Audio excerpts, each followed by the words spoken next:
তাদের একটা আন্দোলন ছিল শুধু কোঠা সংস্কারের জন্য। আর বিএনপির পক্ষ থেকে কিন্তু এক দফা কর্মসূচি যেটা ছিল শেখ হাসিনার পদত্যাগ, এটা কিন্তু বিএনপির পক্ষ থেকে বারবার সমাবেশ করা হয়েছে। বছরের পর বছর থেকে আমরা কিন্তু শেখ হাসিনার পদত্যাগ চেয়ে আসছি। তো এই যে এনসিপির যে আপনারা জানেন যে যখন তাদেরকে ডিবিতে অ্যারেস্ট করে নিয়ে যাওয়া হয়, তারা কিন্তু তাদের আন্দোলন ক্ষুদ্র করে ফেলছিল।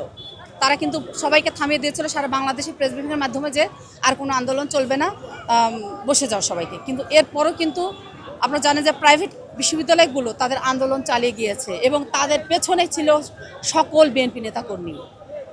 ছাত্রদলের প্রত্যেকটা কর্মীকে আপনারা যদি ভিডিও ফুটেজ দেখেন, ঢাকা শহরের কোন কোন পয়েন্টে আন্দোলন হয়েছে সেই ভিডিও ফুটেজগুলো দেখলে দেখবেন যে অজস্র ছাত্রদলের কর্মীরা, ছাত্রদলের নেতারা পিছন থেকে তাদেরকে আন্দোলনে উৎসাহ দিয়েছে, উদ্দীপনা দিয়েছে, সাহস দিয়েছে।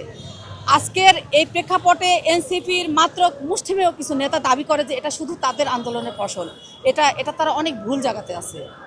আজকে শেখ হাসিনার অত্যাচারে মানুষ অতিষ্ঠ ছিল। প্রত্যেকটা বিরোধীয় দল মতের নেতা কর্মীরা সাফার হচ্ছিল এবং তাদের অংশগ্রহণ না থাকলে এই 5ই আগস্ট কখনো তৈরি হতো না।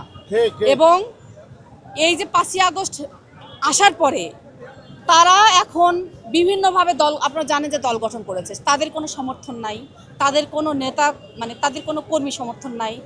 তারা এই যে আজকে দেখেন যে তারা নির্বাচন কমিশনার অফিসে একটা অবস্থান কর্মসূচি পালন করছে। আমার ধারণা সেখানে 50 জন কর্মী খুঁজে পাওয়া যাবে না।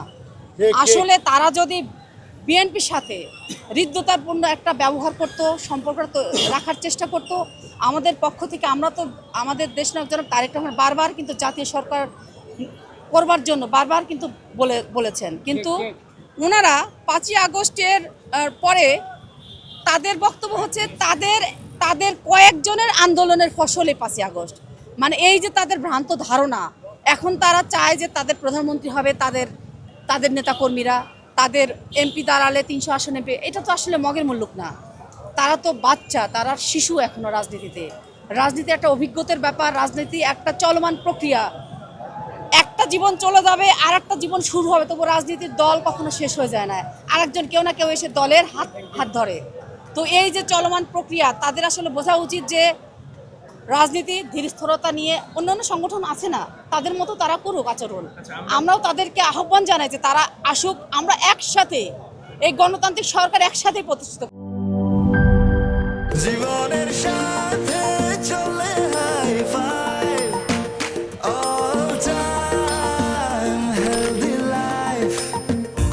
নিশ্চিন্তে খান স্বাস্থ্যকর অল টাইম পান।